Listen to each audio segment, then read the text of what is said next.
어떤 목사님이 부활절에 어린아이들 앞에 설교를 하셨어요. 얘들아, 오늘 부활절인데 예수님께서, 부활하신 예수님이 제자들에게 나타나셔서 처음 한 말씀이 뭘까요? 그러니까 저쪽 한 어린 여자아이가 손을 들고 얘기하는 거예요. 예수님이 처음 나타나셔서 아마도 짠 하지 않았을까 그런 얘기를 하고, 연예인교회 하영조 목사님 초창기에 연예인들에게 물어봤대요. 예수님, 부활하신 예수님이 처음 무슨 말을 했을까요? 그러니까 한 분이 그래요. 얘들아, 나 보이니? 그분이 바로 구봉서 장로님이었다고 하는 얘기를 들었습니다. 우리 부활의 주님이 사랑하는 제자들에게 처음 하신 말씀이 뭐냐? 그것은 바로 너희에게 평강이 있을지어다. 오늘 이 아침에 온 여러분 모두에게도 우리 하나님이 여러분에게 평강을 주시기를 원하십니다. 예수님은 그래서 부활하신 다음에 제자들에게 두 번에 걸쳐서 평강이라고 하는 샬롬이라고 하는 말씀하셨어요. 샬롬이라고 하는 말은 히브리어에서 샬렘에서 왔는데요, 그 뜻은 끝내다, 그 뜻이에요. 전쟁을 끝내다, 빚을 다 갚다, 그런 뜻입니다. 예수님 십자가 지심으로 말미암아 모든 죄의 빚을 다 갚으시고 모든 저주를 다 물리치시고 부활하심으로 말미암아 이제 우리 모두에게는 주님이 뭘 주신다고요? 샬롬을 주시는 거예요. 샬롬. 여러분의 모든 저주가 떠난 줄로 믿습니다. 여러분 옆에 계신 분에게 한번 인사할 텐데요, 부활의 주님이 주신 그 인사 그대로 인사합니다. 샬롬, 샬롬, 샬롬, 샬롬. 감사합니다. 살롬 그러면 안 돼요. 샬롬 발음을 잘 하셔야 됩니다. 정말 여러분, 예수님 부활하셨을까요? 만약 예수님이 부활하지 않았다면 우리 기독교는 사기 집단이 되는 거죠. 정말 예수님 부활하셨다면 기독교만이 참 종교가 되는 것이고요. 그런 생각 해보지 않았어요? 예수님 부활했다고 할 때 로마 당국은 그 대단한 권력을 가지고 있으면서 얘들아, 말도 안 되는 소리 하지 마 하면서 예수님의 시신을 보여주었더라면, 그러면 부활에 대한 얘기가 쏙 들어갔을 텐데 그 시신을 찾을 수가 없었던 겁니다. 또 부활을 비판하는 사람들 가운데 그런 얘기를 많이 하죠. 아마 막달라 마리아와 제자들이 부활하신 예수님이 너무 보고 싶어가지고, 너무너무 보고 싶어서 부활의 주님을 저들이 환상 가운데 보게 된 것 아니냐, 환상설이 있습니다. 여러분, 성경 보면 예수님의 제자들은 예수님의 부활을 기대하지 않았습니다. 전혀 생각하지 않고, 오늘 본문의 말씀 가운데도 보시게 되면 베드로와 예수님의 제자들은, 특별히 베드로는 예수님의 빈 무덤도 다녀왔거든요. 빈 무덤을 봤단 말이에요. 그리고 부활의 주님을 만나기도 했단 말이에요. 그러나 믿을 수가 없는 거예요.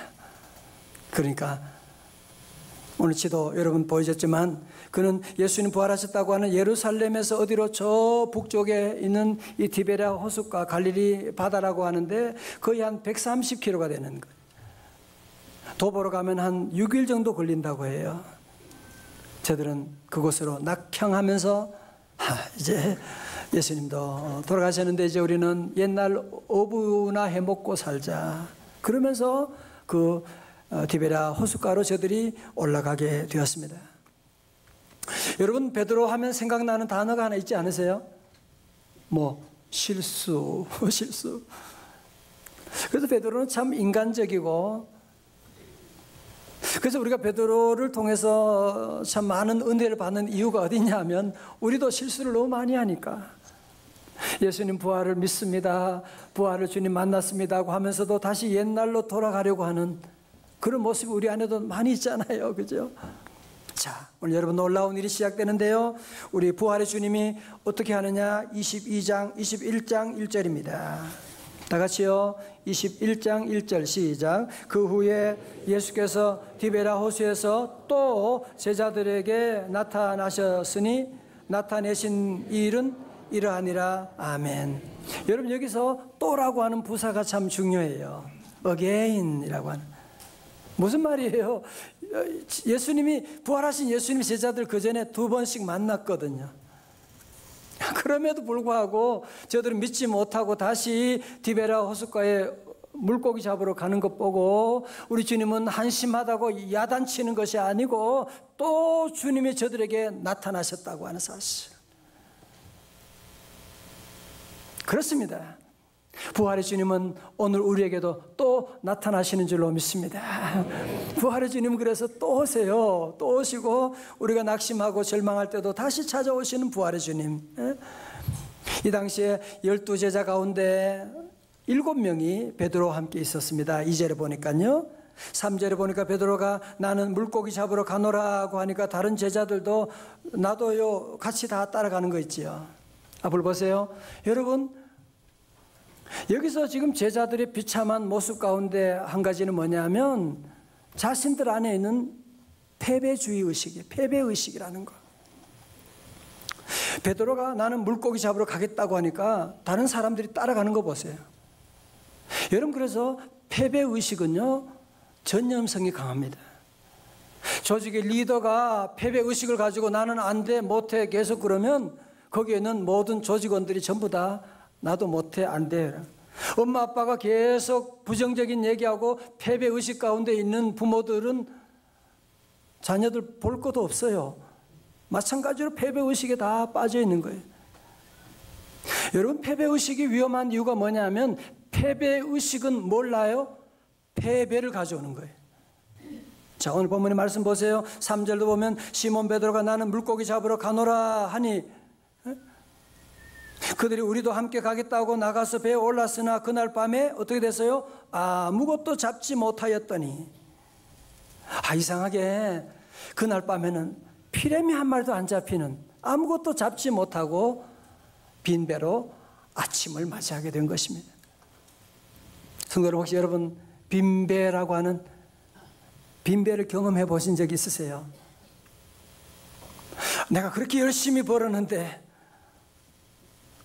지나가 보니 남는 게 아무것도 없어. 내가 어떻게 키운 자식인데 세월 지나고 보니 자식도 떠나가게 되고, 내가 얼마나 수고하고 건강 챙겼는데 어느 날 보니 내 건강도 떠나가게 되고, 언제부턴가 교회 가는 것조차도 부담스러운, 어딘가 멀리 그냥 사라져버리고 싶은 그런 마음을 여러분이 혹시 가지고 계시다면 오늘 이 말씀 바로 여러분을 향한 하나님의 말씀인 줄로 믿습니다. 성도 여러분, 세상 사람들은요 빈배가 되면 다 떠나갑니다. 아니, 심지어 부모님까지도 어떤 분 얘기하더라고요. 전화를 끊어버렸대요.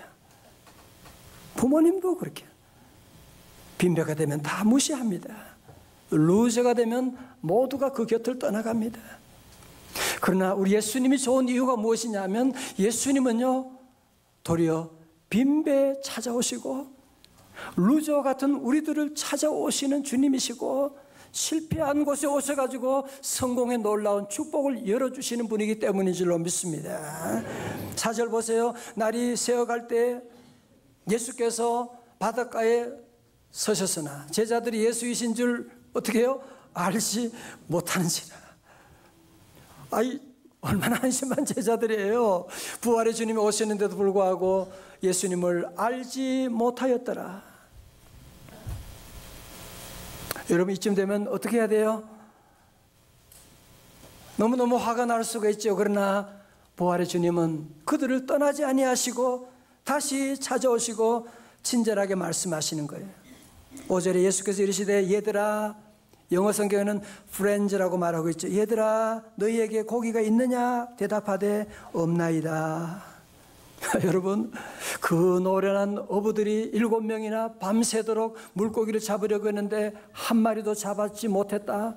그것이야말로 기적이 아니에요?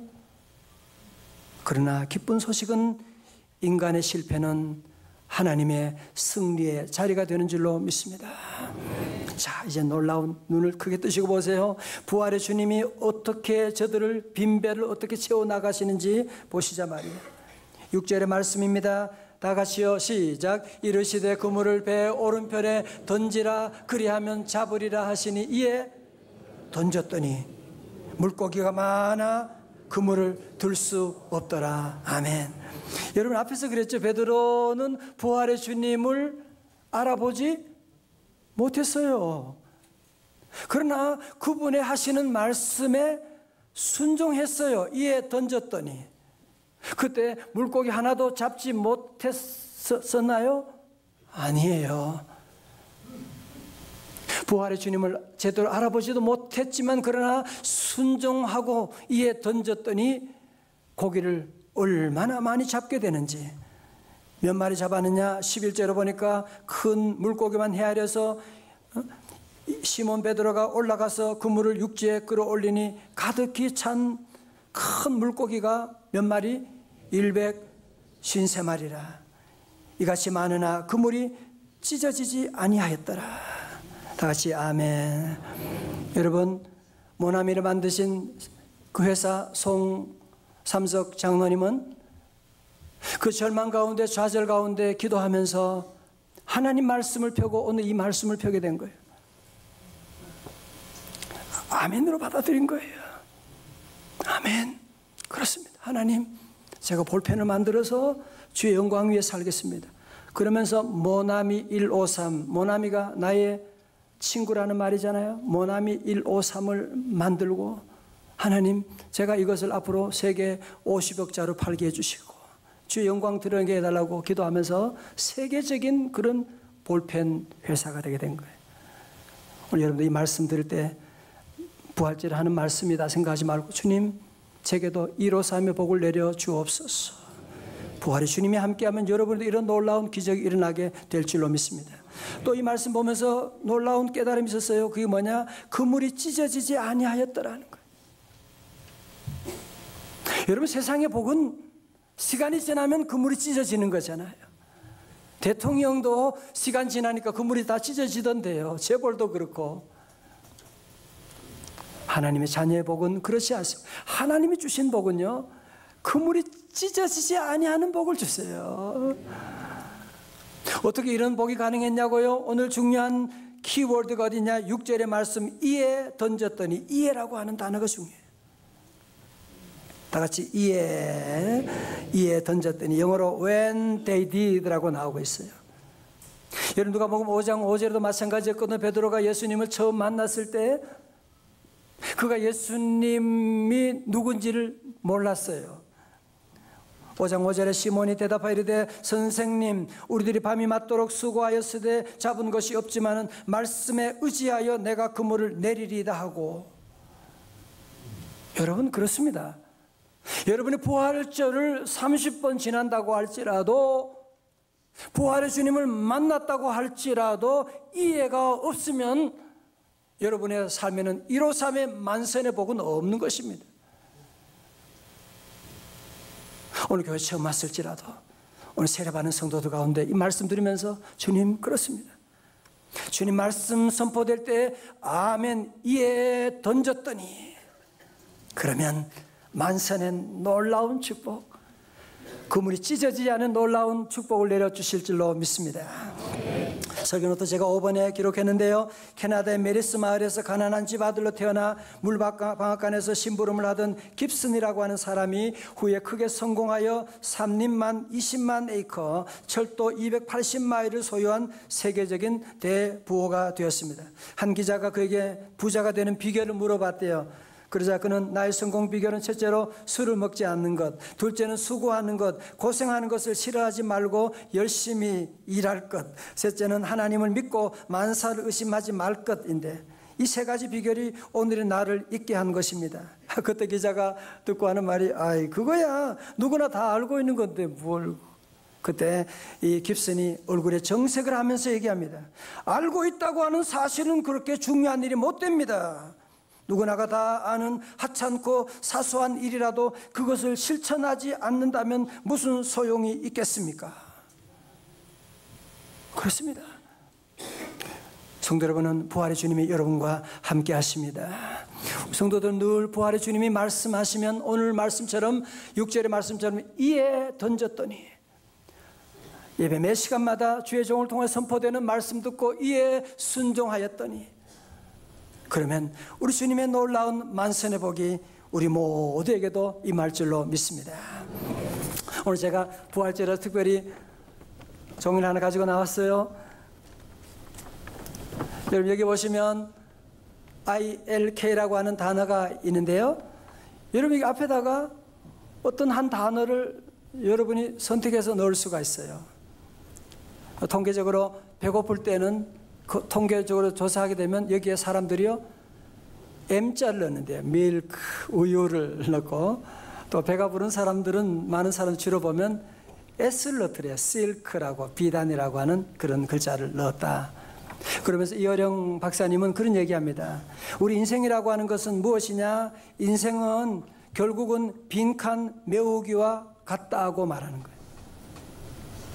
여러분 여기 나오는 이 글자는 이건 여러분이 바꿀 수가 없어요. 그러나 우리가 선택할 수 있는 부분이 있다는 거죠. 여러분에게도 이미 내게 주어진 것, 나는 남자다, 그렇죠? 내게 주어진 재능, 이건 여러분이 바꿀 수가 없는 거죠. 그러나 여러분이 선택할 수 있는 빈칸에 넣을 수 있는 단어들이 있지 않냐 말이죠. 여러분 실수와 실패의 차이가 뭔지 아시죠? 실수라고 하는 것은요 과정적인 의미가 담겨 있고, 실패는 종국적인 의미가 담겨 있대요. 그러니까 여러분들이 실수라고 하는 것을 통해서, 실수라고 하는 것은 누구나 하는 것이고, 그건 이미 일어난 사건이라고 한다면 여러분 그것을 가지고 실패자가 될 수도 있고요, 나는 그것을 가지고 도리어 성공의 재료로 사용할 수도 있다는 거죠. 자, 여러분 설교노트 6번 한번 보세요. 지적인 생각법이라고 하는 책에 보면 성공학을 연구하는 사람들에 따르면 성공한 사람과 실패한 사람의 차이는 그리 크지 않다.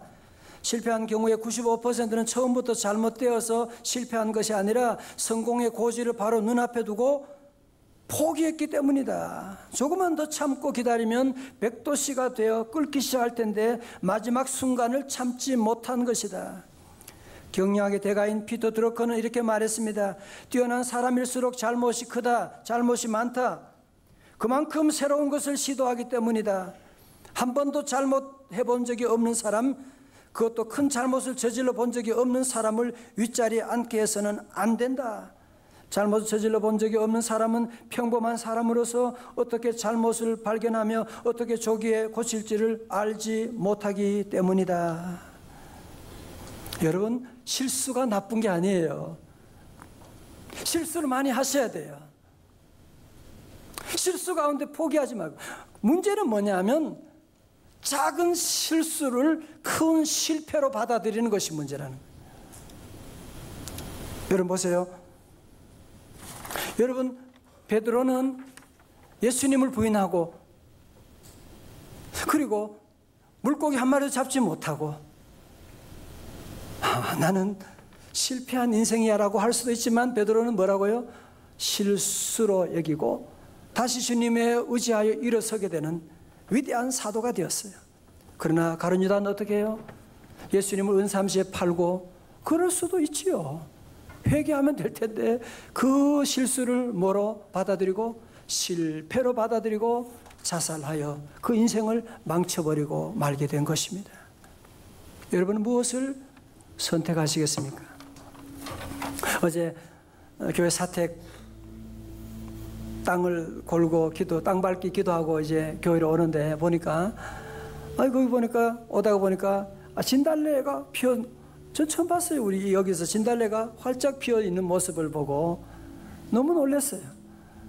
왜냐하면 지난주만 해도 진달래 꽃이 안 피었는데 이번 주에 어제 보니까 갑자기 꽃이 활짝 피어가지고 저를 보고 할렐루야 그러는 거예요. 그래서 보니까, 저쪽에 보니까 개나리가 저도요 그러더라고요. 개나리 피어 있고.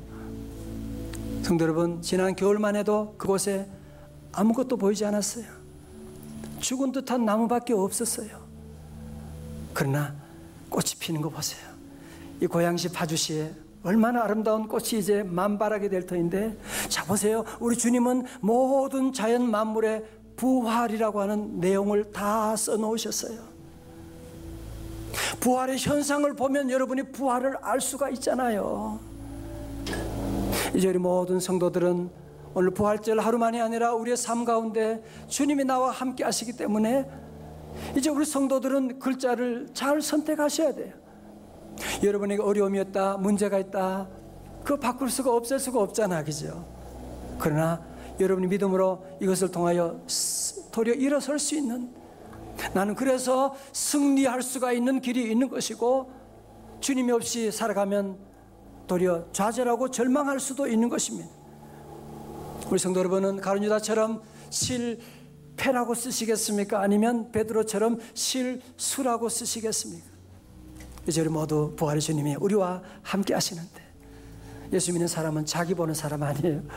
자꾸 나를 보면 낙심되고 절망하고, 이제 우리 모두 나와 함께 하신 부활의 주님을 바라보고 부활의 주님을 의지하고 부활의 주님을 찬양하고, 이제 여러분 안에 모든 패배의식을 다 버리고 부활의 주님 손잡고 부활의 놀라운 기적을 체험하는, 이에 던졌더니 이로삼에 만선의 놀라운 축복이 함께 하시기를 주님의 이름으로 축원합니다.